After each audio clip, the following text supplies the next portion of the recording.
Comment ça va? Comment ça va? YouTube. Comment ça va YouTube? C'est comme ça qu'il faut dire normalement. On est sur Twitch. Salut à tous, on est super contents de vous retrouver. Voilà, on est ravis, ravis, il fait beau, enfin, c'est l'été, on est super contentes et on a le plaisir d'être avec Laurane Watecan, qui est sexologue et qui a écrit Déconstruire le cul aux éditions Le Courrier du Livre. Faut juste me dire où vous regardez parce que je sais pas où je dois regarder. On se regarde entre nous. Voilà, nous regarde nous. Et voilà, elle va nous parler des secrets de tout ce qui se passe dans son cabinet. J'ai trop hâte, ça va être super. Ouais, et on a hâte de savoir. Oh là là, voilà. C'est le moment des révélations de sexualité. Ok. Ah là là, c'est bien. Mamie ne regarde pas. Voilà, mes sœurs m'ont dit qu'elles écoutaient LMK. Elles m'ont fait un coming out alors que je le savais pas. Et elles m'ont dit ah ouais on écoute, mais alors que les épisodes où t'es là. Oh non, déjà trop mignon. C'est adorable. Mais du coup je me suis dit d'accord, je vais faire dorénavant attention à ce que je dis. Depuis qu'on fait LMK ensemble, on sait quand même beaucoup de choses de notre vie personnelle. Bien sûr, je te dis. Oui. Alors on commence avec la traditionnelle question décalée. Alors j'ai changé en dernière minute. Désolée. Ah c'est vrai? Voilà, toi tu la connais pas. Surprise, voilà, mais j'ai voulu faire un clin d'œil à l'actualité. Et donc vous parlez de JO. Et vous demandez si vous deviez être une discipline olympique, laquelle seriez-vous? Eh oui, eh oui. Ah, bon, quelle discipline olympique serais-tu, Sofia? Alors j'ai instantanément pensé personnellement au breakdance car parce qu'il est rentré il n'y a pas très longtemps dans les Jeux Olympiques. C'est la première fois. Je crois que c'est la première fois d'ailleurs il y a cette discipline. Qu'il y a cette discipline et heureusement pour moi, sinon je sais pas ce que j'aurais choisi. Peut-être la gym, mais bon, voilà, bon. Je suis pas non plus très très forte. Alors si je sais faire. Je sais, non, pas du tout. Si je sais. En revanche, pour la gym, je sais faire la roue avec des rollers. Et ça, il y a sur une main. Beaucoup. Sur une main également. Et je sais pas s'il y a beaucoup de gens qui savent faire ça. Bon, anyway, je pense que je suis le breakdance. Tu peux nous faire une petite roue là? Allez. Sur le plateau. J'y vais tout de suite. Non, je rigole. Je suis pas prête pour cette émission. Non, ne t'en fais pas, tout va bien aller. Je ne vais pas faire la roue sur le plateau. Fun fact, je la croyais pas quand elle m'a dit qu'elle savait le faire. Vraiment, je suis une amie odieuse. Ah, mais vraiment? Je suis une amie odieuse. J'ai juré. Non, je sais pas. La roue, c'est comme le pont. Je pensais que c'est le genre de truc, plus tu vieillis, plus tu peux plus le faire. Je pensais aussi, et en fait, non, la roue, au début, alors quand j'ai voulu refaire la roue après des années, c'est-à-dire vraiment au moins 15 ans, avec les rollers, parce que la roue, je savais la faire, mais la roue avec des rollers, ça faisait au moins 15 ans que j'avais pas essayé, parce que quand j'étais petite, j'étais totalement folle, et donc du coup, je me suis dit, je vais réessayer, là, pendant une session roller et tout, et j'ai réussi. Alors, j'ai eu du mal à me lancer quand même, parce que ça fait peur. Ça fait peur. Quand on est adulte, on a peur de tout. Ouais, c'est fou, de ouf. C'est fou. Mais quelle prise de risque en même temps. Avec des rollerblades. Rollerblade, c'est quoi ça? Des rollers quoi? Des rollers en ligne. Je parle pas dans le micro, donc c'est bien. Oui, des rollerblades. Enfin, à mon époque, on appelait ça des rollerblades. Quelque chose, voilà. Pour moi, les rollerblades, c'est une sorte de toupie. Ah non, c'est les Beyblade. Ça n'a rien à voir. Moi aussi, j'ai pensé instantanément à ça. Ça n'a rien à voir. Non, ça n'est pas la même chose. Mais oui, j'ai fait ça et je me suis étonnée. Alors ouais, j'ai eu du mal à me lancer. Bon, bref, tout ça pour dire que je serai le breakdance parce que j'ai fait de la danse toute ma vie et que moins ces dernières années parce que le travail et les études, mais sinon j'adore la danse, j'adore la musique, tout ça, bouger avec son corps. On peut dire que t'as le sens du rythme. Voilà. Oui, ça va, bon. Et toi, Laurane? Alors, franchement, question piège d'entrée de jeu parce que je ne suis pas du tout sportive.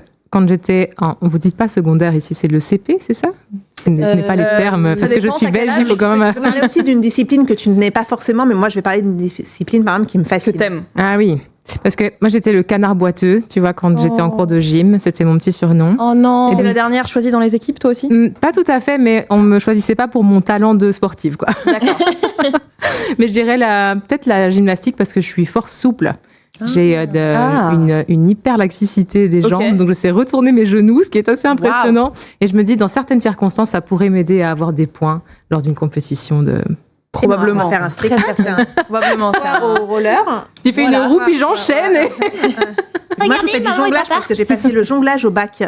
Ah ouais? Ouais, il y avait une épreuve de jonglage au bac. C'est super. Oh, waouh. Ouais. Cirque, quoi. Ouais, au lycée Racine. Cirque à Sienne. Ah oui, le fameux lycée Racine. Et est-ce que tu sais faire du jonglage sur des rollers? Ah ouais. Probablement, oui. Alors, le jonglage, moi, je ne sais pas faire. Non plus, mais bon, c'est très compliqué. C'est des choses qui s'apprennent. C'est vrai. Il suffit d'avoir des petits trucs et... Ouais, des petits tricks. Ouais, voilà.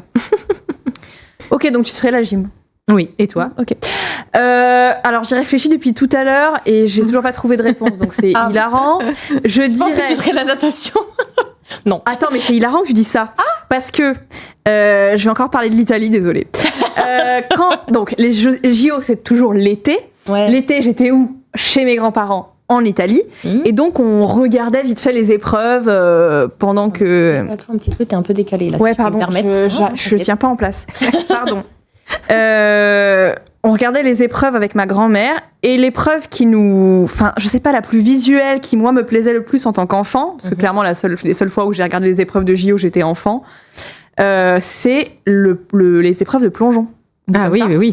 Plongeon, quoi, artistique, je sais pas comment on dit. Ouais. Mais la nage artistique, peut-être. Pas la nage, vraiment le plongeon. Le plongeon, les plongeoirs. Il y a des compétitions de plongeon? Bien sûr. Il faut faire le moins d'éclaboussures possible avec le plus de figures possible. Genre salto, arrière, avant. Enfin, voilà. Ça, tu sais si t'as réussi, s'il n'y a pas d'éclaboussure, ça c'est vrai? Bah, il faut faire c'est ça, tu rentres vraiment comme un poisson, les figures. Oui. Ouais. Et aussi faire le moins d'éclaboussures. Faut pas faire un plat. Il faut faire. Tu m'apprends quelque chose de fascinant. Moi, je ferais un plat 100%. Déjà, je sais pas plonger normalement. Je sais pas du tout plonger moi non plus, mais je saurais cette discipline parce que c'est celle dont je me souviens en fait. Je sais que je l'ai déjà regardée et c'est très visuel à regarder. C'est beau, ouais. En fait, c'est un peu une discipline où si t'as aucune connaissance à la base, tu peux quand même dire un peu si le mec ou la meuf a réussi ou pas. Tu vois. Effectivement, si elle atterrit sur le dos et qu'elle a fait un plat, bon, tu peux dire qu'elle a. Tu m'apprends quelque chose. Il va y avoir le champion des JO de plongeon. Bien sûr. Je crois qu'il y a différentes hauteurs, etc. Ouais, c'est ça, exactement, ouais. Moi, je me rappelais. C'est hyper impressionnant d'ailleurs. Enfin, le nombre de tours qu'ils arrivent à faire sur eux-mêmes et tout. Enfin, waouh. C'est fou. Voilà, je serais donc le plongeon. Le poids Candice. Quelle fine équipe. Je vais pas être très originale. Je vais vous parler de gym aussi, de gym acrobatique. Même si je suis absolument pas souple et pas non plus très sportive, mais je trouve qu'il y a quelque chose d'assez satisfaisant quand on voit les personnes sur leur barrière, la latérale, aller d'une à une. On a l'impression que c'est facile et tourner autour comme ça, alors que ça demande une force dans les bras, un gainage incroyable. Mais je trouve que ça doit être incroyablement agréable de faire ça. En fait. Ça doit être. Quand tu sais. Oui, bien sûr. Sinon, c'est pas agréable. Hein. Mais je fais pas la gym, des acrobaties, la gym, le pont, les choses, faire une roue, tout ça, ça me donne toujours envie. Je sais pas pourquoi. Et t'en as fait de la gym? Bah non. Ok. Bah c'est pas trop tard. Mais en même temps, c'est beau à regarder. Ouais, je trouve ça très beau. On a l'impression que c'est simple. On a l'impression qu'elles volent en fait, qu'elles volent, alors qu'en fait elles arrivent à aller d'une barre à l'autre. Je trouve ça fascinant. C'est vrai. Dans un autre genre, mais c'est plutôt hiver. Il y avait le patinage artistique, qui me fascine, visuel aussi, et pourtant très ringard quand on les voit avec leurs pipettes. Philippe Candeloro. Voilà. Attention, cancel. Excusez-moi, je retire ce que j'ai dit. En même temps, c'est magnifique. Quoi. Il y a un truc. Voilà. J'ai une grande fierté, c'est que c'est ma meilleure pote qui présente la gym au JO en Belgique. Oh là là, mais non. Voilà. Ouais, ça c'est la classe quand même. Incroyable. C'est-à-dire qu'elle est commentatrice. Oui. Ok. Ouais, elle travaille pour la. Elle est experte en JO, en gym, pardon. Elle a été elle-même gymnaste de compétition. Ok. Et du coup, elle est devenue un peu la référence, je vais dire, pour parler de gymnastique en Belgique. Et donc, elle est invitée sur plateau pour commenter. Donc, si vous regardez la télé en Belgique, vous entendez sa voix qui vous dit c'était donc une randonnade sur poutre. J'adore. Mais c'est super. Je sais même pas si cette figure existe. Randonnade sur poutre, si ça m'étonnerait pas. Si, ça me paraît cohérent. J'ai vraiment une admiration pour les sportifs. Honnêtement, c'est incroyable. Ouais, je suis d'accord. C'est un tel une rigueur que je n'atteindrai jamais. Et une rigueur, une abnégation, un sens du travail. Enfin, c'est incroyable en fait. C'est un sacrifice. C'est un sacrifice. C'est un vrai sacrifice. Ouais. Tout à fait. Voilà. Donc c'était. On n'est pas très. Voilà. C'est la question des JO. Et vous, dites-nous quelle est votre discipline de JO préférée ou celle dans laquelle vous verriez exceller. Bien, vous verriez exceller si vous étiez là à Paris à partir du 28. Voilà. On passe au kiff, parce que c'est quand même l'objet de cette émission, le kiff. Alors, c'est quoi vos kiffs? C'est quoi vos derniers gros kiffs? Alors, vous pouvez en dire 2. Attends, je sais que tu es très bavarde, mais tu peux dire un gros kiff. C'est bien. Voilà. On va commencer avec Laurane, qui est quand même notre invitée. Oui, allez. Bah, déjà, hormis l'énorme kiff d'être chez Mademoiselle pour faire un podcast, parce que quand même, vous vous rendez compte, moi j'ai pris le train depuis la Belgique pour venir ici en me disant je vais à Paris. Vous voyez, les Parisiens, je pense qu'ils voient un peu New York comme le stade on va en Amérique et waouh, mais moi Paris ça me fait la même chose quoi. Vous êtes mon New York. On est sur New York. Mais oui, vous êtes mon New York. Et donc en plus d'aller chez un média et que le média soit Mademoiselle, c'est l'apogée de la réussite pour moi. Ah ouais, mais oui, évidemment. En tout cas, évidemment. On est trop contente. Nous, on est super contente. J'avais vraiment envie de faire quelque chose où on parle un petit peu de sexualité parce que c'est un sujet cœur de cible pour nous, important. Donc, tout à fait. Tu en parles très bien et ton livre est très pédagogique et à la fois très déculpabilisant. Mais merci, voilà. C'est ce que j'ai essayé de faire, oui. Mais du coup, mon kiff est en lien avec mon livre parce que du coup, si tu l'as lu, Candice, tu as dû voir que je parle beaucoup de ma grand-mère au début. Parce que oui, c'est un peu bizarre de faire un livre sur le cul et de parler de sa mamie. Bonjour mamie. Mais c'est grâce à elle en fait que j'ai développé un intérêt pour les relations humaines, la sexualité. Et donc je la remercie d'entrée de jeu dans le livre et c'est aussi à elle que je l'ai dédié. Et donc la sortie étant assez récente, ma mamie malheureusement s'est cassé la hanche en tombant et donc elle est actuellement en hôpital de jour. Et donc, comme je l'avais pas vue depuis très longtemps et que j'ai été lui rendre visite avec mon nouvel ouvrage fraîchement imprimé, je lui ai dédicacé avec beaucoup d'amour et je lui ai amené dans sa chambre. Et en fait, elle m'a appelé 1 heure après. Donc, le livre n'est pas non plus une bible, mais ça fait quand même 220 pages. Elle me dit, c'est bon, je l'ai lu. Je vais essayer de le vendre à une infirmière. Comme ça, tu auras 17 € de plus. Oh non, je l'adore. Business is business. Ah mais oui, pour elle, il n'y avait pas de petit profit. Et donc, elle voulait vendre le livre pour que je puisse gagner plus d'argent. Elle pensait à mon portefeuille, voilà. Sauf que je l'avais dédicacé. Je disais, mais mamie, c'est très gentil, mais il y a ton nom dedans. Faut le garder, quoi. Je vais le vendre encore plus cher. Donc voilà, c'était mon gros kiff de la semaine. C'est ma mamie fidèle à elle-même qui fait des trucs de mamie, quoi. Mais c'est fou. Et comment est-ce que, par quel moyen elle t'a intéressée aux relations humaines comme J'avais parlé de cette fameuse phrase aussi. Mais vas-y, je t'en prie. C'est la première fois qu'on me cite. Voilà, c'est le début. Donc une phrase de ta mamie. Tu dois absolument essayer de faire l'amour avant de te marier, ma chérie, parce que si ça ne marche pas, te voilà coincée pour toute la vie. Hein. Oh, je l'adore. Super. Elle est iconique. Ouais. Mamie est iconique. Alors, vraiment. Quoi, cette phrase et puis un peu finalement cet environnement, ça t'a aussi un peu forgé Oui, mais en fait, mon grand-père est mort assez jeune, donc ma mamie a fait le choix, je pense, de n'avoir qu'un seul amour dans sa vie et de ne pas reproduire l'expérience par après. Et donc, elle m'a beaucoup parlé de son histoire avec mon grand-père. Et pour le coup, le fait que ça a été le seul homme de sa vie et de sa vie sexuelle aussi. Et donc, à chaque fois qu'on parlait de mes petits amoureux, amoureuses à l'école, il fallait savoir si je me sentais prête, si c'était OK qu'on se fasse des bisous. Elle me parlait déjà un peu de consentement quelque part. Wow. Et puis, elle m'avait dit, en tout cas, le jour où tu le feras, il faut absolument que tu le fasses avant de te marier. Et donc, c'était un peu la phrase de référence. Et parce qu'elle l'avait pas fait, justement, parce qu'elle avait un peu ce regret de pas avoir eu plusieurs expériences. Je sais pas si elle avait un regret, mais en tout cas, c'était clairement dans une époque où les mœurs étaient un peu différentes. Et oui, on se mariait avant de consommer, finalement. Ouais. Donc, je pense que c'était plus un conseil qu'elle pouvait me donner dans cette idée de vivre des expériences et justement de pas forcément me cantonner à une seule personne. Ce qui est très beau, je trouve, pour une personne qui a désormais 85 ans. C'est quand même... Oh là là, rien, une reine à mes yeux. Ma grand-mère m'a jamais dit ça. Ah, ma grand-mère non plus. Ça, c'est clair. Mais j'avais pas conscience. Ma mère non plus. Ouais, c'est vrai, clairement. Oui, je pense j'ai eu de la chance. J'ai eu beaucoup de chance. Ouais, et ça m'a fort ouvert l'esprit de me dire, mais pourquoi elle me dit ça? Et donc, qu'est-ce que ça veut dire? Et qu'est-ce que le couple? Qu'est-ce que l'amour? Donc oui, ma mamie a très vite cassé les Disney. Qu'est-ce qui t'a donné envie de faire ce métier? Est-ce que tu as toujours fait ce métier de sexologue? Eh ben non. J'étais journaliste avant pour un magazine qui s'appelle le magazine Flair en Belgique. Et j'ai adoré mon métier. Vous-même, vous savez certainement parce que c'est aussi du lifestyle, engagé, etc.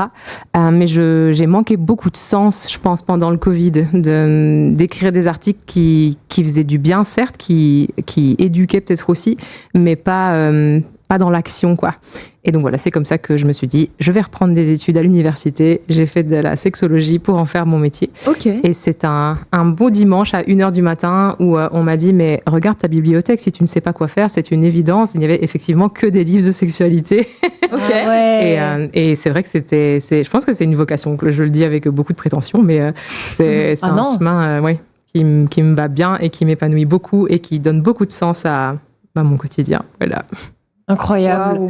Oh là là. Ouais. Nouvelle idée de reconversion pour ma part. Ouais, vraiment, pareil. Et du coup, je me dis, bon, dans quoi est-ce que je pourrais me Moi, je pense que je pourrais me reconvertir, mais oui. Ouais. Dans quoi? Moi, il y a un métier que j'aurais bien aimé faire, c'est orthophoniste. Je trouve ça hyper intéressant. Ah, oui. Ok. Autour du langage.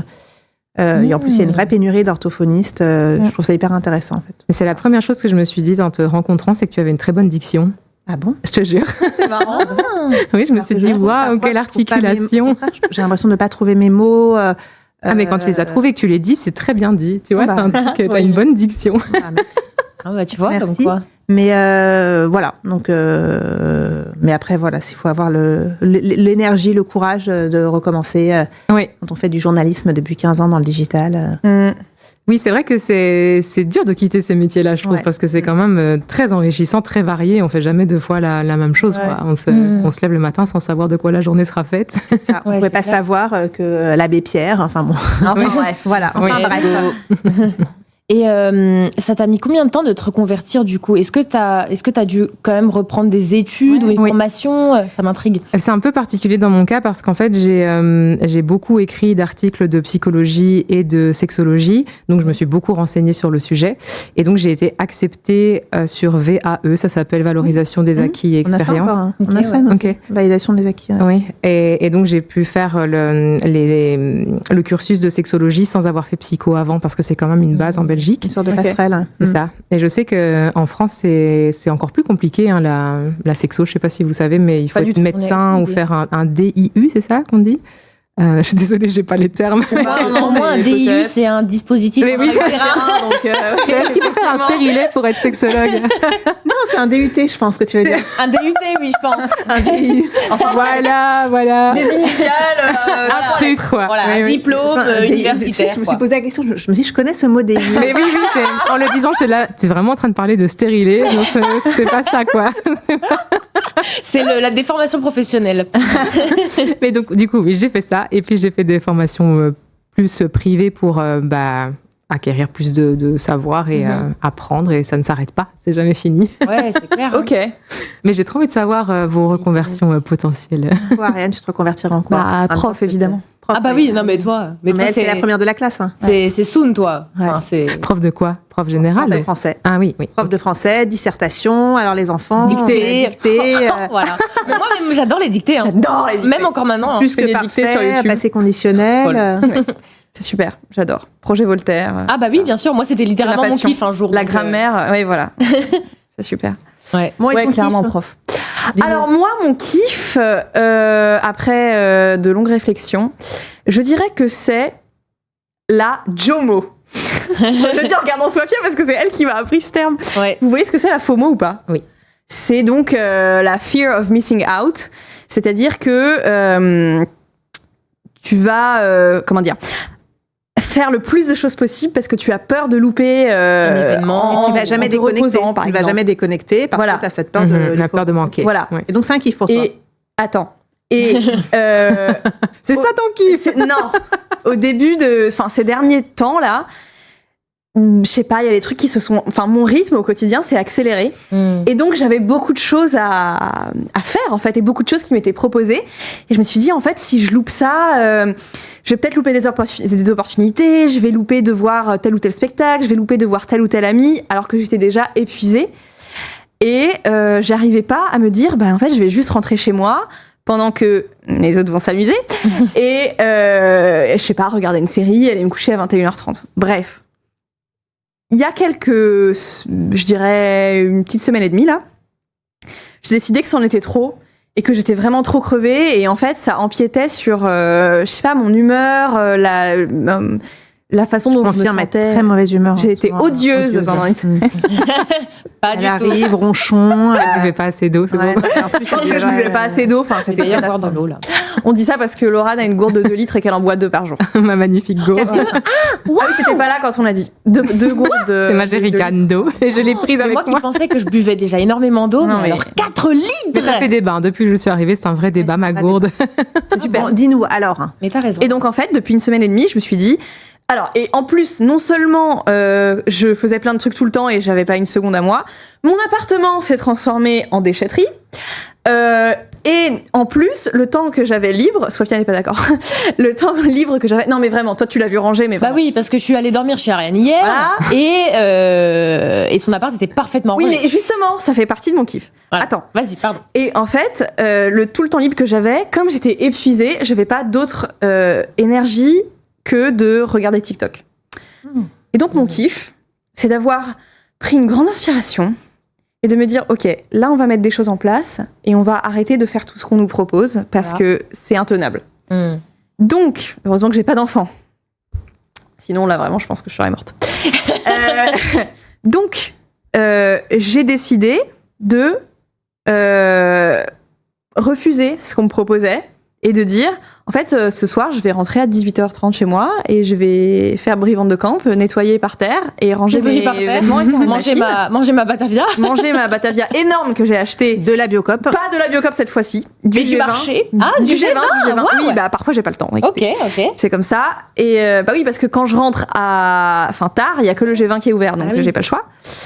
Et bref, qu'est-ce que je disais ? Voilà. Et donc j'ai appris à aussi apprécier le fait que j'ai raté un événement. J'ai raté un verre avec mes potes. Et ça, c'est la JOMO, donc c'est l'inverse de la FOMO. La joy of missing out. Ah, trop bien. Et donc j'ai appris à m'écouter, voilà, à me reposer. Il y a un soir où je suis littéralement couchée, mais pas couchée pour faire des trucs dans mon lit, couchée, yeux fermés, à 21h15. Je t'adore. C'était super. Et donc, j'ai un peu ralenti le rythme. J'ai aussi réinstallé, vous savez, mes chers LM Cœur, je vous en ai déjà parlé quelques fois, cette application qui sert à éviter d'aller de manière compulsive sur les réseaux sociaux. Et merci de me l'avoir fait découvrir parce que vraiment, c'est une catastrophe aussi chez moi. Voilà. Et donc, c'est une appli qui s'appelle OneSec. Merci au Floodcast de me l'avoir fait découvrir. Qui est un autre podcast, bref. C'est une appli que t'installes et en fait quand t'appuies sur Insta ou TikTok ou n'importe quelle appli, si t'es addict à la calculatrice, ça va te le mettre aussi, tu peux le mettre sur la calculatrice. Est-ce qu'on peut en parler parce que... ou l'appli météo, je ne sais pas. Par exemple, je sais que Elisa, qui était notre collègue à la société, était addicte à la météo. Elle regardait la météo 140 fois par jour. Mon mec est addict à la météo, il a payé un abonnement pour avoir la chaîne météo la chaîne météo sans la pub. Pour avoir faut pas faire du shame. Non, mais on shame pas, mais on se pose des questions. La chaîne météo sans la pub. Alors toi, tu prends un abonnement au Monde et toi, lui, il se prend un abonnement à la chaîne météo. C'est OneSec, je note, nous dit Bruce Butch dans le chat. Attention, faut pas dire que t'es une bouche parce que Ariane va sauter dessus. Ça va pas.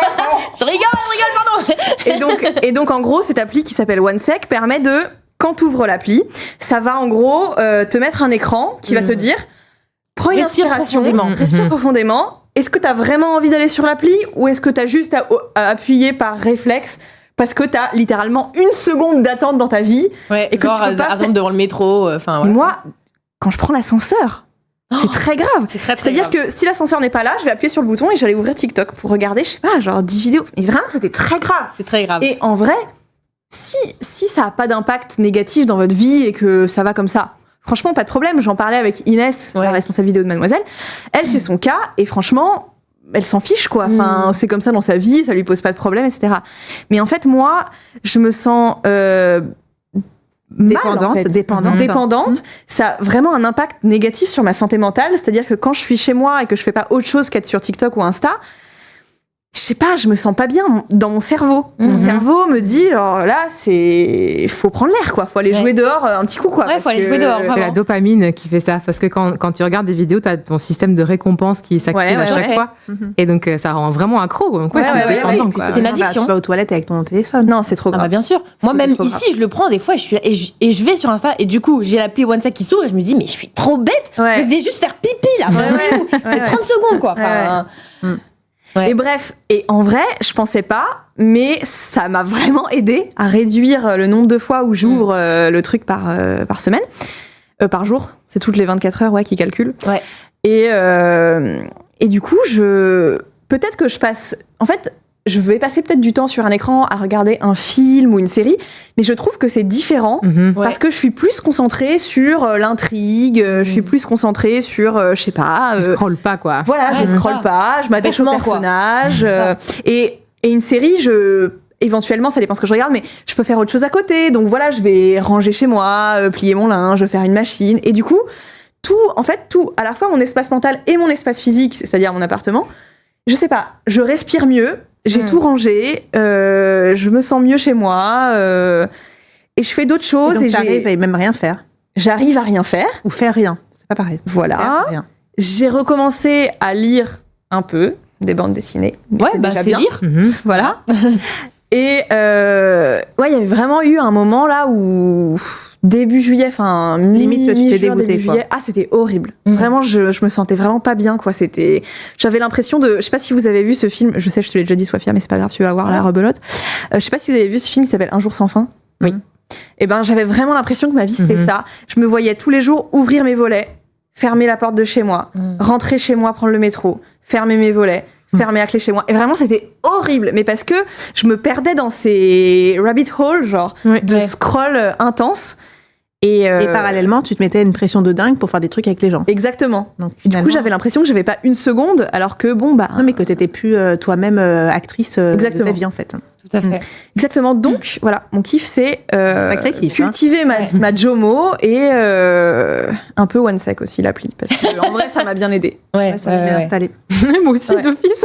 Mais ouais, franchement, ça change la vie. Hein. C'est trop bien. Ouais. Et voilà, c'était. Merci. J'ai beaucoup parlé, pardon. Mais non, merci du partage. Ça me fait trop réfléchir. Je suis là, ok. Mince, moi aussi. Non, mais après, en soi, ça peut ne pas être un problème, tu vois. Parce que faut pas toujours des gens être productif, rentabiliser ton temps et tout. Ça. Mais en l'occurrence, je l'ai fait pas parce que j'avais l'impression de pas être productive, parce que ça me faisait mal. Enfin, ça me faisait mal. Genre, je me sentais triste, vraiment. Ouais, je comprends ça. Donc voilà. Je sais pas si c'est parce que du coup le cerveau utilise toute la dopamine quand tu scrolles et que du coup quand tu fais autre chose, tes réserves c'est nul. Voilà. Je sais pas, mais en tout cas, c'est un peu ça, peut-être, je sais pas. Mais en tout cas, parce que t'arrives plus à sécréter de la dopamine autrement que comme ça. Peut-être. J'imagine. Je sais pas. Je suis pas médecin. Du tout, on peut rentrer dans le sujet, mais voilà. Pas du tout étudié la question, mais en tout cas. Moi, ce que j'observe, parce que j'accompagne pas mal de personnes qui ont des addictions aux écrans, parce que je pratique de l'hypnose, justement pour tout ce qui est mécanisme de dissociation et tout ça.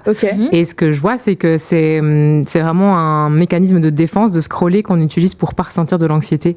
Je sais pas si ça te parle. Ça fait sens en vrai. Mais en fait, on ressent tous globalement un certain niveau d'anxiété qui peut varier dans le temps. Et c'est pour ça qu'on est si vite tous, toutes dépendantes au téléphone et à toutes ces applications-là. C'est parce qu'on a tous ce niveau d'anxiété qui, à un moment donné, vient un peu et Oui, mais avant, on arrivait à être dans la queue d'un magasin pour faire ses courses et ne rien faire, en fait. Bah oui. Attendre. Oui, mais ça. Regarder autour de soi et réfléchir. Mais en même temps, si t'avais pas le choix. Même on a créé ce truc de. Parce que là, c'est terrible. Ouais, on a créé un nouveau besoin. Ouais, c'est ça, exactement. Comme pour tout, hein, comme pour les fringues, comme pour je sais pas, la malbouffe. Enfin, je pense que ça peut se relier d'une certaine manière. Ouais. Imagine. Non, mais oui. Bah, surconsommation, globalement. Comment ? Surconsommation, globalement. Oui, ouais, et tout à fait. Et suroptimisation de tout ce que. Je sais pas, de tout l'espace mental qu'on a, etc. Genre, tu vas prendre le métro, bah, je vais écouter un podcast, je vais lire un livre, je sais pas. Ouais, est-ce qu'on peut ne pas faire de bruit pendant 1 seconde pour voir à quel point c'est angoissant ? Ok. Ouais, allez. C'est une longue seconde. Hein.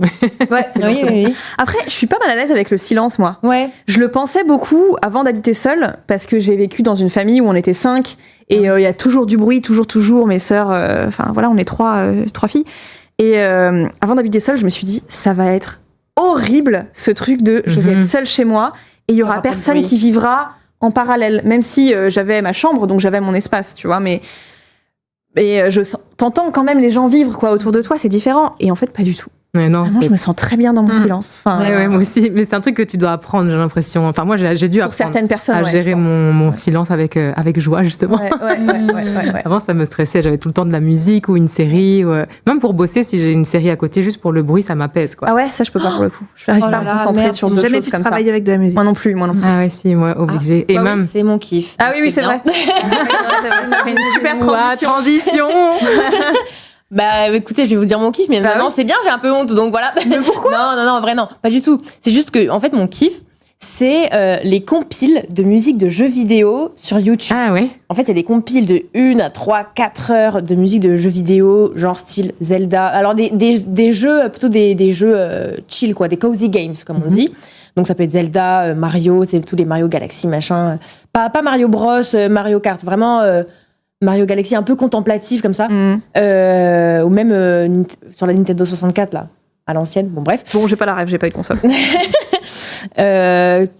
Stardew Valley, Animal Crossing, évidemment. Enfin, tous les jeux comme ça, un peu Cozy Games. Cozy Games, contemplatif, tout à fait. Et il y a des compiles de ces musiques-là sur YouTube et j'écoute beaucoup ça quand je monte, parce que du coup, pour ceux qui savent pas, je suis vidéaste chez Mademoiselle et donc je fais beaucoup de montage. Et pendant très longtemps, je montais sans rien, évidemment, parce que tu dois te concentrer sur la voix et sur ce que tu fais, enfin, normal.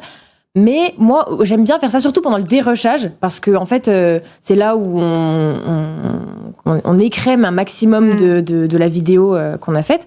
Et vraiment, je sais pas, j'adore. Et d'une certaine manière, ça m'aide à me concentrer. Mais vraiment, je ne te comprends pas. Et alors moi, pendant très longtemps, je ne comprenais pas non plus les gens qui travaillaient en musique, mais c'est parce que c'était de la musique en mode que tu peux chanter. Et la musique que tu peux chanter, moi, ça, je peux pas me concentrer.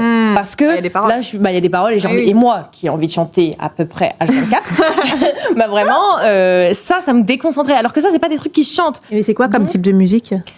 Comment expliquer tu vois un peu le lofi? Tu vois ce que c'est? Non? Tu vois de la musique d'ascenseur? Voilà.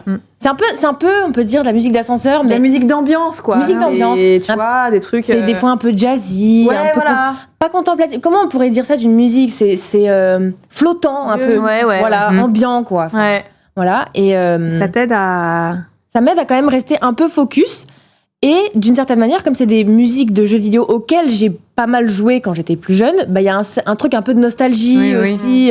Surtout les musiques d'Animal Crossing. Il y avait un moment où j'écoutais tous les jours les musiques d'Animal Crossing parce que j'y jouais beaucoup quand j'avais genre entre 10 et 12, 13, 14 ans.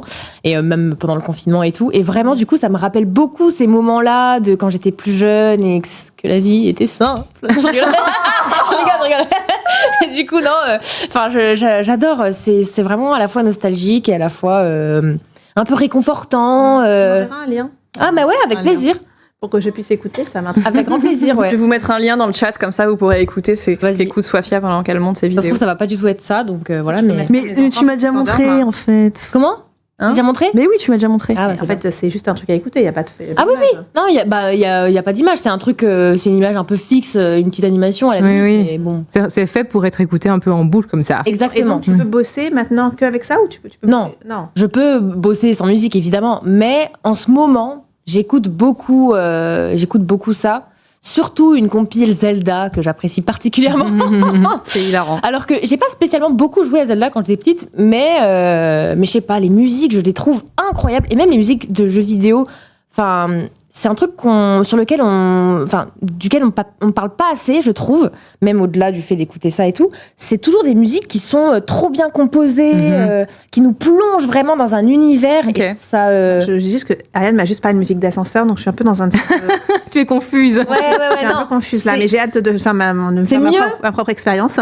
C'est mieux, C'est mieux, mais c'est pour te d'ascenseur. dire, c'est une musique d'ambiance, quoi. C'est une musique. Et souvent, ça nous plonge dans un univers, par exemple, quand ça peut être un univers aquatique, un univers, je sais pas, j'ai pas trop. Oui, en fonction En fait, des c'est- mondes du personnage. Oui, ouais, tout à fait, exactement. Dans un monde un peu hivernal. Ça t'endort pas. Ça pourrait, si tu écoutais ça pour faire une sieste, par exemple, tu vois. Mais j'ai envie de saisir cette opportunité parce que Ouais. j'ai l'impression que toi et moi, on va bien se comprendre. Je pense que certains de mes potes me regardent et me jugent beaucoup pour cette question. Moi, alors attention, c'est pas du tout éco-friendly et tout ça. Je dors avec le ventilateur sur ma tête. Ah, Et ce n'est pas le vent qui m'apaise, c'est le bruit. blanc. Ah, bah, je les bruits comprends. blancs. Oui. Et bah, je comprends. Franchement, C'est je super. comprends parce que il y a un jour, alors bon, désolée, je vais afficher une de mes copines, mais en fait, un jour, j'ai accueilli une copine C'est chez une moi. copine. Non, si, une copine quand même. Je l'ai accueillie chez moi parce qu'elle passait un week-end à Paris, etc. Et bon, désolée, en fait, elle ronfle, mais vraiment Ah oui. très très fort. Et elle parle pendant son sommeil et tout. Et impossible de m'endormir alors que j'ai le sommeil très lourd et je m'endors très vite. Et vraiment là, impossible de dormir et tout. Donc il y a un moment où vraiment j'ai pris mon casque, j'ai installé. D'abord, truc très drôle, c'est une anecdote dans l'anecdote, mais d'abord, truc très drôle, j'ai tapé, j'étais tellement au bout de ma life que j'ai tapé dormir dans YouTube. Ça, c'est vraiment le dernier rappel.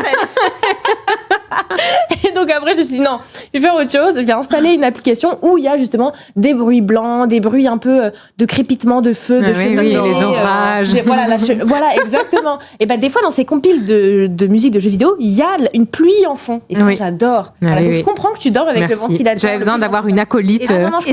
Été comme hiver. Ah oui, été comme hiver. Ah, hiver aussi. Parce que le double kiff, c'est avoir l'énorme couette et le vent. Alors là, je dors comme un bébé. Ah oui. Mais tout le monde me déteste pour ça parce que c'est obsessionnel, quoi.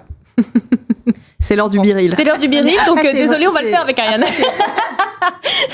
C'est vrai qu'on dort bien mieux au frais. Hein. Enfin, on va pas revenir sur clairement. C'est bien de dormir. On dort mieux au frais et avec des bruits blancs. Et enfin, c'est magic combo, quoi. Regardez la réponse du biril. Biril. Voilà, désolé, on est obligé de le faire, sinon on meurt. Voilà, c'est le biril, c'est une application. Tu connais pas le biril ? Non. C'est une appli qui t'envoie une notification une fois par jour et tu dois prendre une photo de ce que tu es en train de faire. Voilà. À la base, ça a été créé pour contrer un peu le truc de je montre que les trucs parfaits de ma vie sur les réseaux sociaux.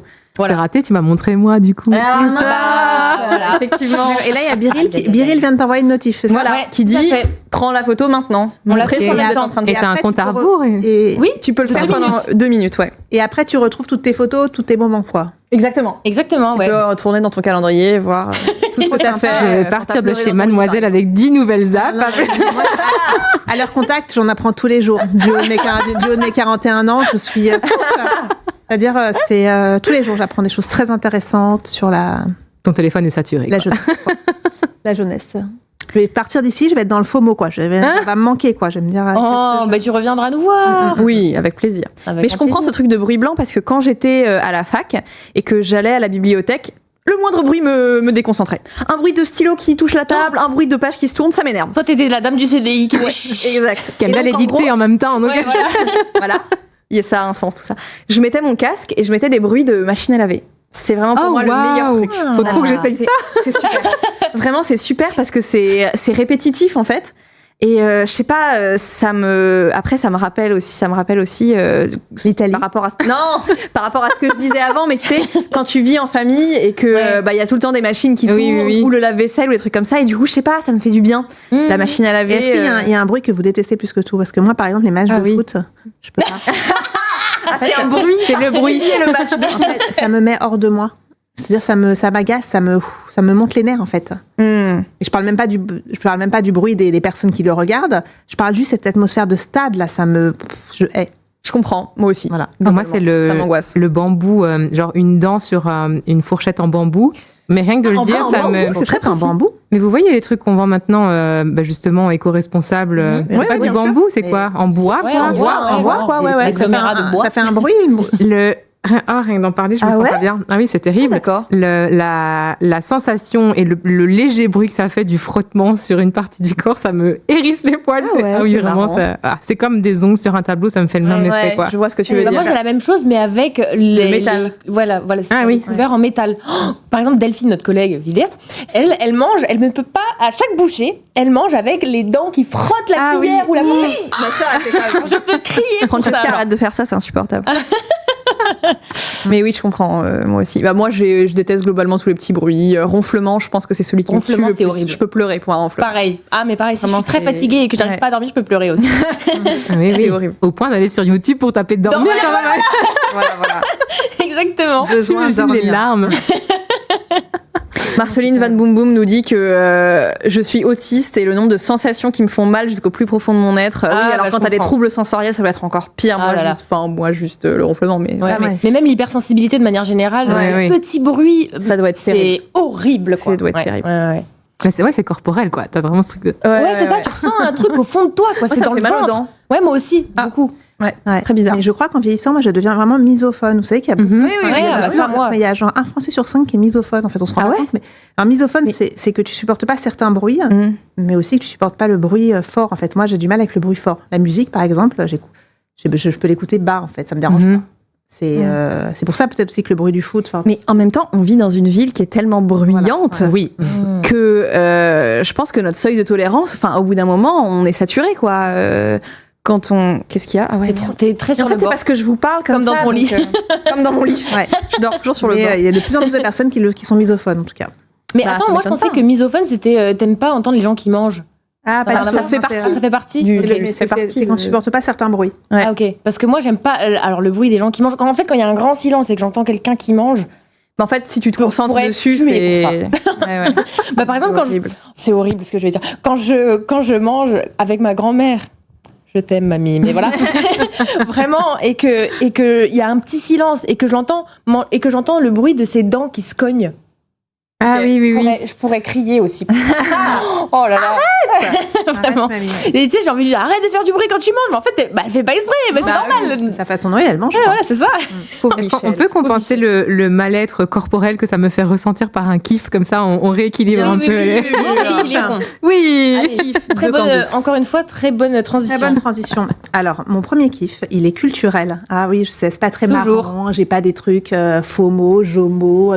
C'est pas hyper marrant non plus. Je parle juste pendant 1 heure, c'est voilà. Non, je suis allée la semaine dernière, j'ai été invitée à ça s'appelle les visites spectacles. C'est organisé dans différents lieux de Paris. C'est pour découvrir des lieux, en fait. Là, c'était le Palais Royal. C'était une murder party au Palais Royal.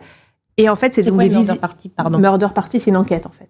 Ah, c'est oui, ok, très bien. En fait, et en fait, ça s'appelle visite spectacle parce que ça allie à la fois la visite d'un lieu, d'un quartier, et un peu de théâtre. C'est-à-dire que tu as des comédiens qui t'accompagnent et qui vont te guider en te racontant l'histoire du lieu, en te donnant des énigmes à résoudre, etc. Okay. Et donc, on a fait ça au Palais Royal samedi dernier. Donc, j'ai traîné mes enfants, comme souvent quand il faut les sortir, parce qu'à 10 et 12 ans, ça préfère rester en larve, enroulé dans son lit. En larve. En larve. Évidemment. Et donc, on est allé, c'était super sympa. C'était 1h45, on a visité vraiment, on s'est baladé autour du Palais Royal, on a découvert les rues, on a répondu à des énigmes, on a fait à des mots codés, etc. On a découvert vraiment des endroits, alors que moi je suis parisienne, je connais vraiment très bien tous les recoins que je connaissais pas. La galerie Vivienne, qui est une galerie qui est super belle, on a exploré tous les recoins, les mots cachés, les symboles, et c'était très sympa. C'est trop bien. Une petite activité culturelle, visite spectacle, qui est une façon de faire participer, pourquoi pas ses enfants, ou il y avait des adultes. Et ils ont aimé ? Ils ont aimé. Bon, on les a pas emballés, parce que je dis rien qui les emballe vraiment. C'est normal. À cet âge-là, à part manger du McDo et jouer à la Switch. Mais peut-être je vais leur donner l'astuce d'écouter des chansons de jeux vidéo. Tout à fait, ça peut vraiment les faire kiffer. Et donc, on a passé un bon moment. Voilà. Et mon deuxième kiff, il est aussi relié à mes enfants, c'est mes enfants sont partis en colo. Yeah Champagne. Le fait que toi, c'est mes enfants sont partis. Ce matin, ils ont été livrés gare d'Austerlitz à 7h du matin, top départ, ça y est, terminé. Oh là, j'adore. La délivrance, juste avant les JO. Voilà. Sauf que la mauvaise nouvelle, c'est que j'en ai 2 autres. Bon, je suis pas totalement tranquille, mais j'ai quand même l'espoir de récupérer 50% de sommeil, d'énergie. 50%, c'est déjà énorme. Ouais. Déjà énorme, mais déjà depuis avoir ces 2 préados que j'adore, mais qui sont en mollassonnerie, en traînage et je mange tout ce qui tombe sous mes mains et je laisse traîner tout, ça va être. J'étais pareil. Ça va être bien pour eux de se détacher un peu et pour moi. Tu peux raconter ce qu'ils t'ont dit sur WhatsApp, je t'en supplie. Ah, j'ai peur. Non, c'est hilarant. Ce matin, ils partent en colo à 7h du matin, les valises, les machins. J'ai oublié la trousse de toilette, entre parenthèses. C'est pas mal, Ah, merde. Elle est restée par terre, mais en même temps, je veux dire, ils se lavent pas les dents, ils changent pas les chaussettes pendant une semaine, donc ça devrait pas trop les gêner. Ouais, mais comme on dit, les enfants affichés. Vraiment, les enfants de 10-12 ans, ils puent pas encore. Surtout les garçons. Ensuite, ça commence un petit peu. Ah, ça commence. C'est bien. Et donc, j'ai fait des sandwichs parce qu'il fallait faire des sandwichs, forcément dans le train, machin. Donc, à 7h du matin, j'ai fait mes sandwichs, pain de mie, tout ça. Vous voyez la tranche de dinde qui sent fort, le prout. Qui sent le prout, ouais. La tranche de dinde qui était le papier d'aluminium, le paquet de chips, la tranche de tomate, enfin, tout ce que t'as pas envie de côtoyer à 7h du matin, en général, même à 6h40. Tout ça pour recevoir un message à 11h28. Maman, c'est quoi ces sandwichs? Ils sont mauvais. Merci, les gars. Voilà. C'est quoi ces sandwichs? Ils sont mauvais. Donc, je sais pas. Mais quel niveau d'ingratitude? C'est ça. En fait, quand tu es parent, il faut savoir que c'est l'ingratitude. Voilà, c'est même limite peut-être un symptôme qui vont bien dans leur tête, c'est qu'ils sont. Ouais. Donc voilà, je suis un peu dépitée. Donc je lui ai dit, j'ai répondu, je sais pas, c'est des sandwichs à la dinde. C'est-à-dire. C'est vrai que la dinde, quand tu l'ouvres, ça sent le proust. Oui, mais bon, voilà quoi. Oui, t'es ado, tu manges littéralement n'importe quoi. Ouais, il a pas kiffé. Oh là là. Il a dû j'avais mis. Voilà, mais bon, c'est quand même la liberté. On en a 2 de moins. Je comprends. Combien de temps ils partent? C'est un kiff ingrat. 9 jours, ça passe très, très vite. Ouais, mais bon, ça va aller. Une respiration et ils sont là de nouveau. Voilà, c'est déjà ça. Faut savourer ta seconde de silence. Exactement. Déjà, je vais savourer le non-bordel. Ouais. Ça va faire plaisir. Oh là là. Voilà pour mes 2 kiffs très différents. Ouais, effectivement. Ah bah merci. Mais moi, j'ai très envie d'avoir des enfants, mais franchement, quand tu me racontes les péripéties, pareil. Mais moi, ils sont particulièrement durs. Je pense que ça dépend des gens. T'as des gens qui ont des enfants faciles ou simples, ou ça dépend. T'as des gens qui ont des enfants plus durs. Bah, moi, ils sont durs. Oh my God. Les 4 garçons. J'avais entendu que tu avais 4 garçons et je pense que t'envoie le côté tout mon courage. Je pense vraiment que les garçons sont... Moi, j'étais d'une famille de filles, on était 4 filles. Je sais pas, je pense que les garçons sont quand même plus... Ah, vous étiez 4 filles et t'as eu que des garçons, c'est marrant. Ouais. Bon, ça n'a rien à voir, mais... c'est marrant. C'est marrant. Surtout que la fille, elle devient quand même mature un peu plus tôt. Donc, à 13 ans, elle est quand même plus... Le garçon de 13 ans, c'est encore un vrai bébé, en fait. Voilà. Bah, ça change pas à 30, hein. Ouais. Donc, voilà. Moi, bon, c'est... Après, moi, j'étais très dure aussi. Bah, j'y ai pensé, je me suis dit, c'est marrant que tu lui dises ça parce que toi, t'avais pas l'air d'être une enfant, ado très simple. Mais et pourtant. En même temps, je pense que en ayant été très dure comme ça et en ayant vu comment mes parents ont géré, etc., je pense que ça me permet d'avoir une expérience, je sais pas comment expliquer, mais... Oui, mais après, quand tes parents t'oublient, tu redis les mêmes phrases. Je suis pas ta copine, je compte jusqu'à 3, c'est pas Versailles ici. Enfin, tu vois, toutes ces conneries, tu les redis, tu t'entends les redire et tu dis, mais pourquoi je les redis? Ouais, ouais. Alors que je m'étais jurée de pas... Mais je sais pas. Enfin bref, on verra, tant pis. Au pire, j'aurai un ado dur. Non, mais tu vois, il y a un peu des trucs de... Là où mes parents ont interdit strictement certaines choses au lieu d'ouvrir un dialogue, par exemple, c'est peut-être quelque chose que j'essaierai de pas reproduire. Ah, bien sûr. Il y a des petites choses comme ça où je me dis, bon, peut-être que là, je pourrais améliorer telle ou telle chose. Après, j'en sais rien, si ça se trouve. Et par exemple, moi, je leur parle beaucoup. Moi, je pense que j'ai une responsabilité avec 4 garçons, le consentement, MeToo, le patriarcat, tout le temps, ça m'obsède un peu. J'y pense tout le temps, comment j'arrive à faire, voilà, à ne pas avoir des enfants qui sont respectueux des femmes. Ça me fait rebondir sur ton livre et sur sur comment on explique à ses garçons sexualité, etc. C'est pas facile, hein. Mais surtout qu'ils ont des âges différents. Bah, les grands, ils ont 10 et 11 et 12. Ils sont très proches, hein, vraiment. Après, les petits ont 2 ans et demi. Là, on a le temps encore pour la sexualité. Mais voilà, en parler aux grands, etc. Et puis comme quand c'est... Moi, je suis une fille, donc tu ressens une certaine responsabilité de mère comme ça. Et en même temps, je connais pas, je sais pas moi ce que c'est effectivement pour un garçon d'avoir la première fois où je sais pas, tu masturbes. Moi, je sais pas ce que c'est. Enfin, c'est un truc quand même. Bon, ça le chauffe pas trop, ne parler de ça. Mais ce moment où tu découvres et même aussi sur sur les préférences sexuelles. Enfin, je pense qu'on passe tous par des phases différentes, l'adolescence, on se questionne, etc. Enfin bon, j'essaie d'en parler. Parfois, j'y vais avec des gros sabots. Ça marche pas trop les gros sabots aussi. Regarder des films porno. Non, mais regarder des films porno. Parce qu'en vérité, un enfant de 10 ans, aujourd'hui, on dit qu'il a regardé des films porno. C'est terrible à dire. Mais c'est une dinguerie. J'ai quand même la naïveté de me dire qu'ils en ont pas regardé. Mais ils vont pas te dire oui, tu vois. Ils vont me dire oui. En même temps, franchement, j'ai du mal à y croire. Mais parfois, je leur en parle. C'est pas la vraie vie, c'est ce que vous voyez, c'est exagéré, etc. Le même discours, donc je répète. Mais des fois, ils vont peut-être pas regarder d'eux-mêmes, mais c'est entre copains, tu sais, genre au collège. Moi, je sais que c'était en 4e, mais genre, je me rappelle très bien. Le groupe de mecs qui étaient là, qui regardaient les trucs porno, qui disaient là, c'est trop marrant et tout. Dans le collège? Non, genre à l'arrêt de bus, tu vois. Non, si, il y en avait dans le collège aussi. Et maintenant, bien sûr, partout avec les téléphones. Oui, j'ai l'impression que si t'as un écran, tu vas avoir du porno à un moment donné. Donc, et puis il suffit de dire oui, j'ai 18 ans et t'as accès au bail, quoi. Donc bon, enfin. Donc il y a cette histoire de comment t'expliques que c'est ce qui se passe dans le porno, c'est pas la vraie vie, le respect des femmes, etc. Donc bon. Mais j'ai donné une conférence il y a pas très longtemps avec un acteur porno et c'était super intéressant parce qu'il racontait tous les secrets de tournage et notamment le fait que pour faire un film de 20 minutes, il y a 8 heures de tournage. Mais ça, on sait pas quoi. Et alors que bon, c'est quand même le résumé du résumé et le mec qui va regarder ça va se dire je vais faire exactement exactement la même chose, mais en fait, c'est pas possible. Ouais. Physiquement, c'est pas possible. Et il disait le mec, il a justement pris des trucs pour tenir aussi longtemps et nanani. Il disait quand même que c'était très encadré et qu'il tentait vraiment d'éliminer toutes les substances sur les tournages. Oui, mais que par contre, clairement, les gens qui sont sélectionnés pour leurs attributs et la manière de les faire durer dans le temps. Et ce que je trouvais super intéressant aussi, c'est par rapport aux positions, parce que je lui disais... Et toutes les filles utilisaient des tonnes de lubrifiant aussi. Oui, évidemment. Il disait que les positions qui sont filmées ne sont pas faisables dans la réalité. Alors comment ils font ? Mais en fait, c'est justement pour l'angle de la caméra qu'on voit le plus possible. Et donc, il disait c'est beaucoup de squats, beaucoup d'abdos.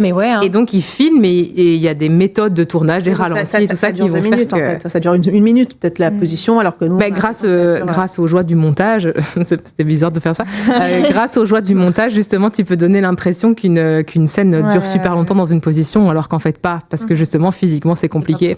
Donc, si vous voyez ça peut être une porte d'entrée intéressante pour expliquer à des ados, effectivement, ça, plus oui, clairement. Et ça, je peux te dire aussi que le sperme, par exemple, qu'on voit dans les pornos, c'est du lait de coco avec de l'eau. C'est bien. Voilà. Mais c'est peut-être la crème de coco. C'est possible. Un mélange de crème et de coco. Non, mais curry. Beaucoup plus gras, mais tu sais... Ok. C'est une question de goût. Intéressant. Ouais. Mais c'est pas de la crème fraîche, quoi. Ok. C'est une excellente transition pour parler de ton livre. Excellente transition, la crème de coco. Donc, t'es devenue sexologue. Et ça a été quoi la première fois? Est-ce que tu as des situations, des anecdotes à nous raconter où des personnes qui sont venues te voir en couple, peut-être que tu n'as pas le droit de parler, un secret. Qu'est-ce qui a été le plus surprenant à tes débuts? On va dire, ça fait pas très longtemps. Qu'est-ce qui a été qui t'a le plus surpris chez les personnes que t'as rencontrées, que tu as reçues? Je pense que il y a beaucoup de choses que j'aimerais beaucoup vous raconter, mais que je ne peux pas vous raconter malheureusement, tant que les micros sont allumés. Non, je peux pas trop vendre. Mais par contre, ce qui me surprend encore maintenant, c'est, je sais pas si vous voyez ce que je veux dire, mais quand vous apprenez des choses, vous vous dites ah ben oui, ça c'est quand même un truc un peu de base comme ça, tout le monde sait ça. Et être sexologue, ça m'a vraiment montré qu'en fait, ce que tu penses que tout le monde sait, en fait, il n'y a pas beaucoup de gens qui le savent. Ça m'étonne pas du tout. Et notamment dans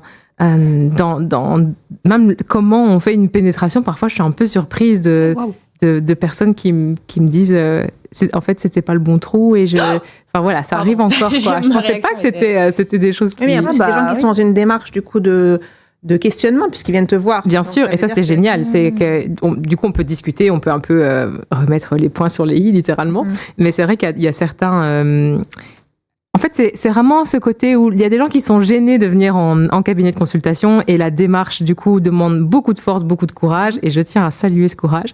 Mais c'est vrai que parfois, ça peut un peu surprendre d'entendre des récits de personnes qui ont vécu des choses alambiquées, quoi. Alors, du coup, parce que moi, je connais pas trop ce métier, mais du coup, les gens, t'as peut-être pas le droit de le dire, du coup. Mais ils viennent te consulter pourquoi? Oui. Si, je peux dire ça. Okay.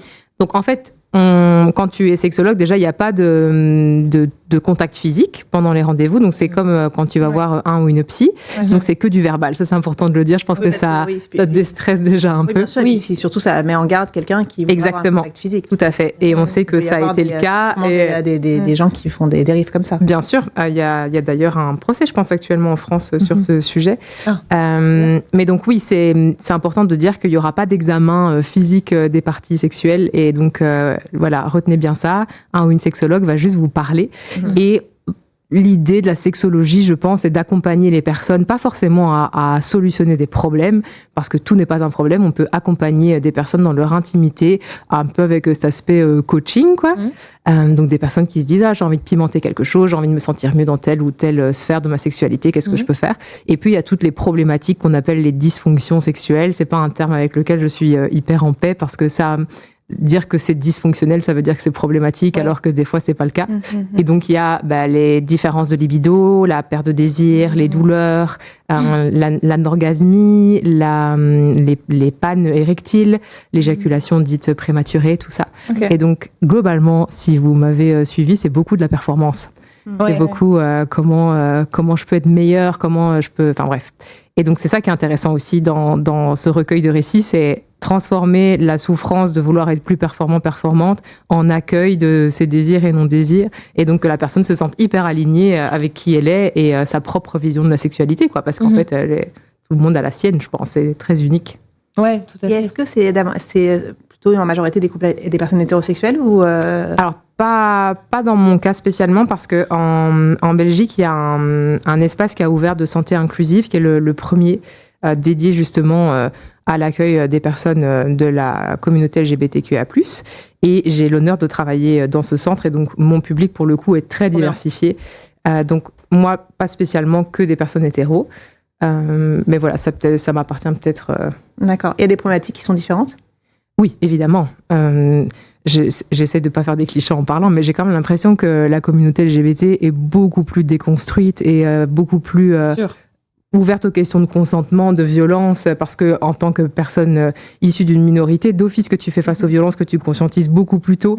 Et donc voilà, il y a quelque chose de très... Et puis, il y a libre dans la performance. J'ai relayé, mais je me souviens plus, en article, une étude où on parlait effectivement je vais mal la répéter, mais c'était que chez des femmes en couple avec des femmes, il y avait elles étaient moins exigeantes par rapport à l'autre pour avoir un orgasme. Enfin, je veux dire, il y avait moins d'injonctions entre les deux partenaires, de se forcer ou d'atteindre effectivement que dans un couple hétérosexuel. Mais j'ai l'impression qu'il y a vraiment, dans le couple hétéro, ces schémas très, très ancrés de préliminaire, pénétration, éjaculation, et c'est fini, quoi. Donc, le sexe, c'est ça. C'est une pénétration qui est éventuellement entourée de préliminaires. Parfois, c'est pas toujours le cas. Et donc, du coup, ce n'est qu'une facette possible et même pas obligatoire de la sexualité. Donc, je pense qu'effectivement, dès qu'on sort de ça, le monde est autre. On sort aussi de la performance, parce que la pénétration est très performative de base. Il y a cette idée de durée, d'avoir une érection suffisante, de donner du plaisir et qu'en plus, ça fasse jouir. Or, voilà, avec tout ce qu'on sait aujourd'hui sur le clitoris... l'orgasme plus souvent que les femmes hétérosexuelles. Pourquoi ? Parce que effectivement, il y a un écart orgasmique en fait. Les femmes hétérosexuelles ont des expériences moins agréables que les. Non, il y a un écart orgasmique plus important dans les relations hétérosexuelles que dans les relations lesbiennes. Et en fait, j'arrive au bout. Selon les chercheurs, ces différences en matière de plaisir pourraient être en partie dues à des scénarios sexuels, c'est-à-dire que les femmes s'attendent à des choses différentes lors du rapport sexuel en fonction du sexe de leur partenaire. Oui, c'est vraiment cette idée de script, je pense. C'est que quand tu sors de la pénétration, tu découvres un monde de possibilités et de te rendre compte que c'est dans le détail, elles ont signalé une stimulation clitoridienne et des attentes en matière d'orgasme plus élevées lorsque leur partenaire était une femme plutôt qu'un homme. Elles ont aussi rapporté que leur partenaire féminin accordait plus d'importance à leur clitoris que leur partenaire masculin, ce qui les rendrait plus susceptibles d'avoir un orgasme. Moi, ce que je vois en consultation, en tout cas des personnes à vulve qui viennent me voir en me disant « je suis avec un mec hétéro » et qui s'identifient comme femme, du coup, il y a ce côté... il veut juste de la pénétration et en fait moi ça me va pas et elle est pas entendue dans ses demandes d'autre chose, donc forcément c'est bloquant, quoi. C'est... Merci Seigneur. Oui. Mon lesbianisme. Vraiment. Mais c'est compliqué. Et donc tu parles effectivement de beaucoup de méconnaissances et c'est vrai qu'on s'en rend pas forcément compte sur des pratiques, sur des croyances, des injonctions. Puis je pense aussi que on a si peu de représentation que quand tu dois tout inventer, c'est forcément, comment dire... T'es plus créatif, quoi. T'es plus créative. En fait, il n'y a rien de prédéfini, quoi. Donc forcément, comme tu dis, il n'y a pas de script, on s'attend pas vraiment à quoi que ce soit, parce qu'on sait juste pas, en fait. Je trouve que ça se voit hyper fort dans le cinéma quand t'as du male gaze comme ça, où il y a des réalisateurs qui veulent montrer des couples lesbiens, et que tu vois, t'as ce truc de, mais en fait, c'est pas comme ça que ça se passe, et que il y a un espèce de transfert comme ça de la sexualité homme-femme qui doit être appliqué au cinéma si c'est deux femmes ensemble. Ça, je trouve ça fou, c'est que ça va jusque-là, quoi. Ah bah, bien sûr. Donc oui, il y a clairement du taf. C'est pour ça que j'étais très contente que ce titre soit retenu, parce que j'aime bien cette idée de déconstruire les espèces d'idées préconçues pour proposer autre chose, quoi.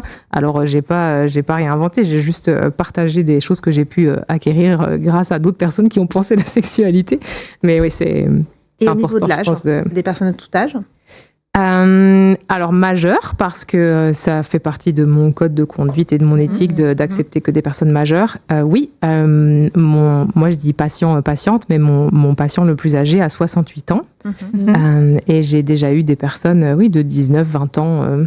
Donc oui, c'est tous les âges. Et aussi des femmes, parce qu'il y a aussi beaucoup la question qui se pose de la sexualité à la ménopause, avec la sécheresse vaginale, etc. Et tous les clichés, etc. qu'il y a autour de ça. Ah bah tu sais quoi, vraiment de questionnement. Ça me laisse, est-ce que je peux dire un troisième kiff ou pas? Ah bah ouais, avec plaisir. La semaine dernière, j'ai terminé un accompagnement avec un couple qui ont une bonne cinquantaine. Et on s'est vu pendant 1 an à raison d'1 fois par mois. Donc au final, ça fait que 12 fois. C'était pas un gros suivi. Mais de base, ils venaient pour une insatisfaction de sexualité globalement basée sur de la performance, quoi. On fait pas assez l'amour, ça dure pas assez longtemps, on n'a pas d'orgasme, etc. Et donc on a tout bousculé, on a refait un puzzle complètement différent. Et là, ils ont pris ce dernier rendez-vous la semaine dernière et ils m'ont dit: voilà, merci de nous avoir accompagnés. On est heureux et on va se marier. Oh, et j'étais là, oh là là, je vais tellement pleurer. Ouais, vraiment toutes les deux. C'était hyper émouvant de voir qu'ils venaient limite pas en rupture, mais il y avait un peu cette idée de si ça va pas, nous deux ça marchera pas non plus. En mode, si le questionnement marche pas, oui, c'est ça. Questionnement milieu de vie, la oui, exactement. Beaucoup de choses et ce truc de est-ce qu'on se réengage pour du long terme alors qu'on a notre âge et de là de voir qu'on est passé de si ça va pas, on arrête à en fait on va se marier. Pas que le mariage soit forcément la solution à tout, mais il y avait un peu ce truc de... Ils ont l'impression d'avoir craqué quelque chose. Oui, ils vont s'unir dans une joie consentie. Je trouvais ça trop beau, quoi. Que ça a découlé sur peut-être d'autres problématiques de leur couple aussi. Bien sûr, oui, souvent. En fait, souvent, la sexualité, c'est un symptôme de quelque chose d'autre, quoi. Ça, c'est vrai. Ouais. Tu peux aussi te reconvertir en sexologue. Allez, let's go.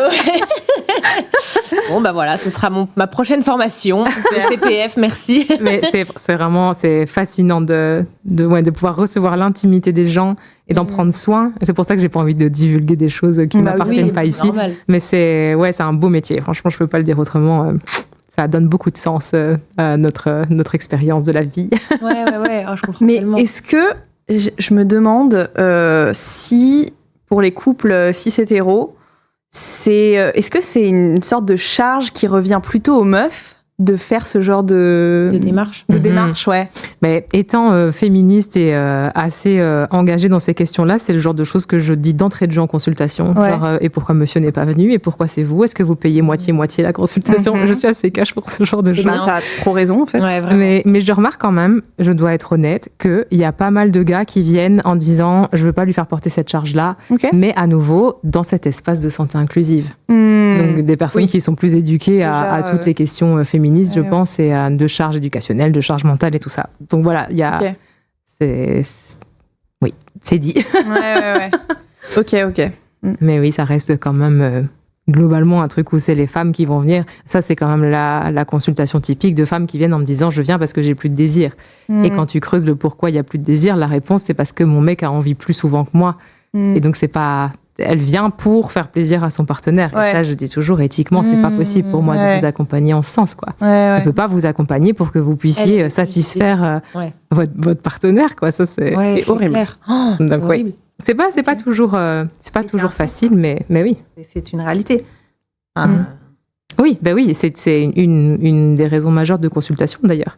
Mais ça demande 1 heure entière de déconstruire justement le pourquoi vous êtes venu et c'est quoi la raison profonde.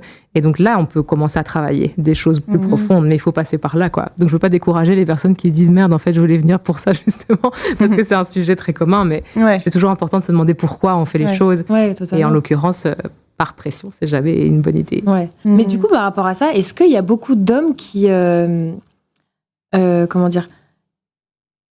qui ont presque une espèce d'injonction à avoir tout le temps du désir parce qu'on leur dit, en fait, les hommes, ils ont tout le temps de la libido, et ils ont une libido constante, et donc du coup, peut-être est-ce qu'il y a le schéma inverse des meufs qui ont plus de libido que leur mec, et qui se disent, en fait, normalement, mon mec, il est censé, entre guillemets, avoir tout le temps de la libido. Clairement. Ah ouais, et mais c'est un stéréotype de genre de penser qu'il y a plus de libido chez les mecs que chez les nanas, c'est pas vrai. Et donc oui, ça arrive vraiment souvent, et c'est cool que tu me poses cette question parce que c'est pas un sujet dont on parle souvent, de nanas qui viennent en souffrance extrême parce que leurs mecs n'ont pas de désir, et du coup, il y a ce truc où c'est pas crédible, il y a quelque chose de pas normal. Voilà. Oui. Ouais. Et donc ça provoque une souffrance terrible, et de se dire c'est d'office de ma faute, d'office qu'il y a quelque chose chez moi qui va pas, qui a fait que... et donc déjà de recadrer en disant alors non, il n'y a pas de libido plus associé à un genre qu'un autre. Ouais, c'est bien ça de le dire en vrai. Oui, clairement. Mais merci du coup de tendre cette perche parce que c'est un sujet dont on parle pas assez, et pourtant c'est une vraie réalité et il y a beaucoup de souffrance autour de ça. Mais j'ai l'impression qu'on en parle de plus en plus, mais c'est vrai que je te pose la question parce que moi ça a été mon cas pendant très très longtemps, et du coup pendant ma dernière relation quoi, et du coup vraiment et j'en souffrais de ouf parce que je me disais il y a un truc il y a un truc autour de ça. Mais tu vois, c'est marrant, j'aurais pas du tout eu le réflexe de me dire il faudrait aller voir un sexologue, tu vois, un ou une. Et je me serais plutôt dit il faudrait que j'aille voir un psy ou une psy, tu vois. Alors, ça peut. Ouais, parce que c'est moi le problème, ou parce que entre guillemets j'en demande trop, ou tu vois. Mais souvent, les dynamiques les problèmes de désir, c'est lié à des dynamiques relationnelles. Donc, c'est jamais la faute d'une personne en tant que telle. C'est une dynamique qui fait que il y a quelque chose un engrenage, un cercle vicieux qui va se construire. Oui. Je m'en suis rendu compte avec le recul que c'était bien plus profond que ça et qu'il y avait encore autre chose derrière. Mais c'est vrai que du coup, c'est bien de le souligner. Oui, clairement. Et est-ce que globalement, tu as l'impression, un peu comme les études le montrent, et la dernière étude qui est sortie en France, que les jeunes font moins l'amour, les gens font moins l'amour. Les jeunes particulièrement. Les jeunes, et ça devient de moins en moins forcément un sujet. En fait, on préfère faire, c'est caricatural ce que je vais dire, mais on préfère se mater une soirée, un film Netflix plutôt que faire l'amour. Est-ce que y a un désintérêt croissant pour la sexualité ? Alors peut-être pas, parce que les gens qui viennent te voir, c'est parce qu'ils ont envie de régler ça, mais je dirais que la réponse à cette question, c'est vraiment un oignon. Donc il y a plusieurs couches. Je vais d'office pas pouvoir dire toutes les couches, sinon ça va durer des heures. Avec le lait de coco. Mais la première couche, je dirais, pas la première, ça n'a pas d'importance, mais les écrans jouent clairement un rôle sur notre libido. Le fait d'avoir ces lumières bleues toute la journée, ça va impacter le désir. Donc ça, c'est déjà une chose. La deuxième, c'est que je pense que... Heureusement que j'avais les lunettes anti-lumière bleue. Je suis sauvée. Mais c'est juste qu'un écran, c'est attirant, il y a de la tension qui va se mettre dessus, ça reste fatigant, ça engrange plein de mécanismes dans le cerveau. Donc oui, on a un peu à nouveau cette dopamine de récompense quand on regarde des épisodes qu'on binge-watch, quoi. Il y a un peu ce truc aussi qui se fait. Et puis je pense aussi que on a tellement parlé de l'importance du consentement que je pense que le plaisir reprend sa juste place aux côtés du désir comme leitmotiv pour avoir des relations sexuelles, alors qu'avant c'était pas forcément le cas. Et donc je pense que ça justifierait pleinement qu'on fasse moins l'amour. Oui, donc un réajustement c'est ça. Suite aux évolutions de la société. En fait, c'est pas qu'on fait moins l'amour, c'est qu'il y a moins de violence, je pense. Je le dirais comme ça. Waouh! Ouais. Moi, ça m'a fait une explosion dans le cerveau. TikTok, celle-là, on va l'extraire, je te le dis directement. Ouais. Alors, je te le dis, time code, c'est 1h11. Super, voilà. En plus, c'est des heures miroirs et tout. Voilà. Mais oui, c'est un peu ma vision maintenant. Je sais pas si je suis dans le juste ou pas, mais voilà, il y a un peu de ça. Et j'avais une troisième idée que j'ai oubliée. Donc, laissez-moi décortiquer mon oignon et je vous reviens dans un instant. Mais moi, cette phrase, elle a fait l'effet d'une explosion dans mon cerveau. C'est fou, hein, mais ouais. En fait, on revient à un mode de fonctionnement plus sain, normal. Ah si, j'ai trouvé. Ah, super. Oui. Mais rien que le terme, en fait, faire l'amour, c'est que jusqu'à présent, faire l'amour, ça impliquait dans l'imaginaire collectif forcément une pénétration.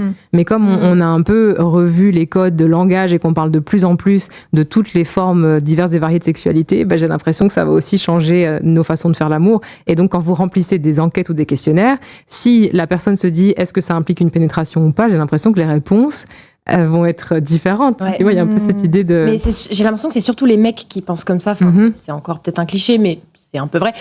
Mais parce que, en fait, il y a beaucoup de gars qui pensent que le fait d'avoir une relation intime, mais de pas avoir de pénétration, en fait, c'est genre, on va pas jusqu'au bout. Mais donc, mais je pense pas que ça soit que les mecs qui pensent ça. Oui, c'est vrai. C'est assez global. C'est très très grave, hein, vraiment. Enfin, à partir du moment où il y a un truc déjà intime d'installer, enfin, qui est pénétration ou pas, d'une certaine manière, on a fait l'amour, quoi. Enfin. Oui, moi, dans ma vision de faire l'amour, je trouve que faire l'amour, ça commence déjà au restaurant quand tu fais du pied à quelqu'un, tu vois. Voilà. Non, mais c'est vrai. Oui, vrai, ça, personne va répondre de la même façon. En fait, c'est selon ta propre. Oui, ça dépend de ta vision. Quoi. Est-ce que faire du pied, c'est tromper? Moi, je dirais que ça dépend du cadre relationnel. Oui, tout à fait. C'est grave intéressant, j'adore cette Mais discussion. ça revient à ce que tu disais sur le fait que tu te rends compte qu'il y a beaucoup de choses que tu pensais que les gens savaient et qu'en fait, il y a plein de gens qui... Enfin, pour nous, dans notre microcosme, etc., par exemple, le consentement, c'est un truc évident, mais il y a plein de gens qui... c'est vrai. Enfin, oui, mais c'est surtout à ça que je faisais référence en disant ça. C'est pas un sujet pour certaines personnes. Et même pas, je te parle de personnes, je te parle aussi dans des milieux éduqués. Ouais. Où bien sûr, pas un sujet. Bien sûr. J'ai des exemples peut-être pour clarifier ma pensée. Il y a des personnes qui m'ont déjà dit, mais en fait, j'ai envie, elle doit subvenir à mon désir, à mon envie maintenant. En mode devoir conjugal, quoi. Oui, et des personnes qui viennent en disant, en fait, je suis méga en colère parce que j'avais une érection jusqu'au plafond et elle s'est pas occupée de moi. Là, mais c'est compliqué parce que moi, je dois garder une posture neutre. On appelle ça une position basse. Mais c'est quand même des personnes qui viennent te voir, donc il y a quand même une volonté enfin, ils se rendent quand même compte qu'il y a un problème. Et ben c'est là qu'on arrive à la question du pourquoi vous venez me voir, et la question c'est comment je peux faire pour qu'elle ait envie à nouveau. Et donc c'est difficile dans ces moments-là d'essayer mais au moins tu peux te dire que tu vas les aider à trouver une autre voie différente, alors que celui qui est chez lui tout seul et celui qui vient pas, il va jamais. Ils reviennent pas. Ah ben non, ils reviennent pas. Ouais. Non, ils viennent une fois ou deux et puis ils se disent en fait peut-être que moi aussi je devrais changer et ça va pas. Ouais. Oh là là. Ça, c'est plus compliqué. Ouais. Mais bon, voilà, c'est le travail fera son chemin à un moment donné, j'espère. Mais ça fait partie, je pense, des raisons qui m'ont donné envie d'écrire un livre, c'est d'avoir un espace aussi grand que je le voulais, voilà, avec une certaine limite, mais de pas me limiter à un post Insta ou une consultation d'1 heure, et de pouvoir vraiment décortiquer tout ça en profondeur, quoi. Oui, parce qu'on peut retrouver Laurane sur S'explique-moi, tu pourras mettre le lien. Oui, tout à fait. Je mets le lien Instagram. Vas-y. Voilà. Ouais, merci. Super. Et ton livre, t'aimerais qu'il soit lu par qui? Bon, tu vas me dire tout le monde, mais... Mais j'ai... À part ta grand-mère. Sur les 200 pages, j'ai mis beaucoup d'énergie à consacrer un quart du livre au consentement. Et je sais pas, je trouvais que c'était normal d'en faire l'un des premiers chapitres de ce bouquin. Et donc, oui, si je peux te dire à nouveau avec beaucoup de prétention, tout le monde, parce que je pense que cette question du consentement, on en parle beaucoup. C'est un mot qui revient dans plein de situations et qui est très important, mais on le creuse pas suffisamment, je pense. C'est pas, ça nécessiterait qu'on en parle beaucoup plus en profondeur. Et donc, à partir de là, on devrait tous parler de consentement tout le temps. Voilà. Ouais. T'as raison. Super. Mais sinon, oui, en fait, qui veut, en fait? Parce qu'il faut du consentement aussi pour lire mon livre. Donc, qui veut le lire, peut le lire. Voilà. Bon, ça me semble une bonne phrase de fin. Ouais. C'est super. Comme d'hab, j'ai envie de lire tous les livres des invités. Ouais, pareil. On pourrait discuter pendant des heures, tant le sexe occupe à la fois une place centrale dans nos vies, quelle que soit notre sexualité, quel que soit notre âge. Et c'est un vrai sujet. Voilà. Ouais, mais je suis d'accord. Vraiment, mais espérons quand même que les choses changent et que les choses bougent. Mais c'est vrai que parfois, je me retrouve dans des assemblées, dans des discussions avec des personnes qui sont pourtant d'un milieu social élevé. J'entends des choses effectivement hallucinantes. Ah oui, le changement doit se faire restait partout. au Moyen-Âge, quoi. Mais chez des personnes plutôt éduquées, et on se dit, voilà, le féminisme, le progressisme sur ça n'arrive pas chez tout le monde, et c'est dommage. Voilà, c'est à eux qu'on va offrir mon livre. Ouais, super. Voilà, il faudrait vraiment que les gens, je sais pas comment faire comment faire pour que les gens qui ne sont pas éduqués sur la question puissent s'intéresser à ton livre. Alors, je vais t'expliquer, c'est très simple. Vas-y. Il faut allouer des budgets pour que les associations aient les moyens de faire plus d'interventions. Tout à fait. Dans tous les milieux. Ouais. Ne serait-ce que sur l'éducation sexuelle. Ah bah on est vraiment très très mauvais en France. Vraiment. Dès qu'on essaie de faire des choses, t'as des lobbies extrémistes qui bloquent, en fait. Ça m'énerve. On est un des pays où il y a le plus d'avortements. Non, mais c'est vrai, en France, en tout cas, on est très mauvais sur...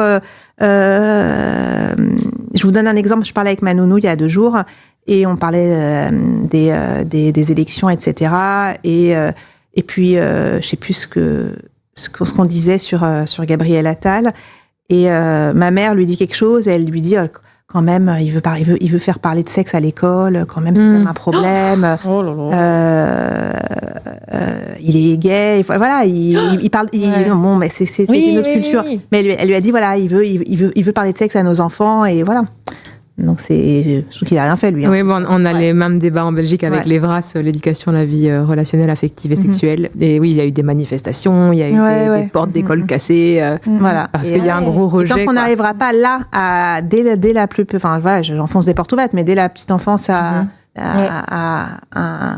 intégrer des choses dans l'esprit, tu vois, tu disais que c'était trop tôt pour tes 2 petits, mais non, mais Marianne a raison. Je pense que c'est vraiment une question de budget et de c'est politique, quoi. Donc ça commence par la politique, en fait. On peut pas tout faire les parents. Non. Et les profs non plus. Non, clairement. Voilà. J'ai adoré cette discussion. Moi aussi. J'ai envie d'en parler encore pendant trop longtemps. On était ravis. Bon, merci beaucoup de nous avoir écoutés. Voilà. Tout à fait. Merci pour vos questions. Merci beaucoup. Et puis bonnes vacances. On peut dire que c'est la dernière là. C'est la dernière de la saison. Ouais. Oh là là. On se retrouve à la rentrée. On se retrouve Allez, bronzé. D'ailleurs, attention parce que on a une invitée en septembre. Vous allez kiffer. Vous en dites pas plus. Une super invitée en septembre. Ouais. Allez, à très bientôt. Ciao, ciao. Bonnes vacances.